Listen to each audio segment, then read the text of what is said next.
Hey everyone, and welcome back to the channel. Today, we're diving into a really fascinating topic that sits right at the intersection of technology, law, and public service. We're talking about blockchain for government budgets and the major tug-of-war it creates between transparency and your right to privacy. So, what's the big idea with using blockchain for government spending? Imagine a public ledger, a digital record book, where every single peso of the national budget is tracked. From the moment it's allocated to a department to when it's spent on a project, every transaction is recorded.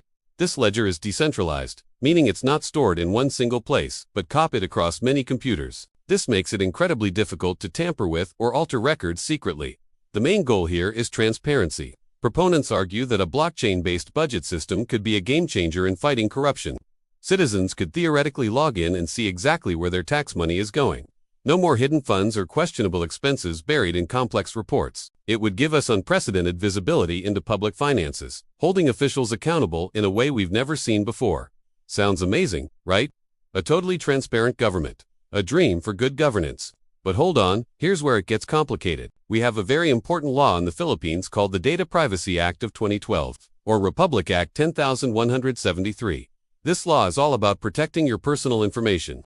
It establishes your rights as a data subject, like the right to be informed that your data is being collected, the right to access it, and the right to have it corrected or even erased. The law is clear, personal data is private and should be handled with extreme care. Now, let's connect the dots. A government budget isn't just numbers on a spreadsheet. It involves people. Think about government employees receiving salaries, citizens getting financial aid or benefits, or even private contractors getting paid for public works. All of these transactions contain personal information. We're talking names, ID numbers, bank details, and information about their financial status. If all this data goes onto a public, unchangeable blockchain, we run into a huge conflict with the Data Privacy Act. The core feature of blockchain is its immutability. Once a record is on there, it's there forever. This directly clashes with your right to erasure or correction under the DPA. What if your data is entered incorrectly? Or what if you're a beneficiary of a sensitive government program and you want your financial situation to be public knowledge for the rest of time?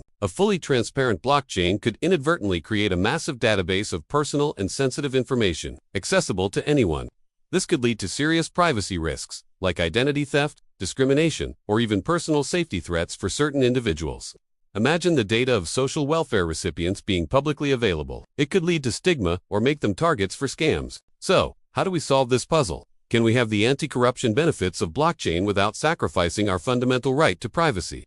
The solution isn't simple, but experts are working on it. One popular idea is to use hybrid or permissioned blockchains. Unlike public blockchains like Bitcoin where anyone can join, these are more controlled. Only authorized parties, like specific government agencies or auditors, would have full access to the detailed data. Another approach is using advanced cryptographic techniques.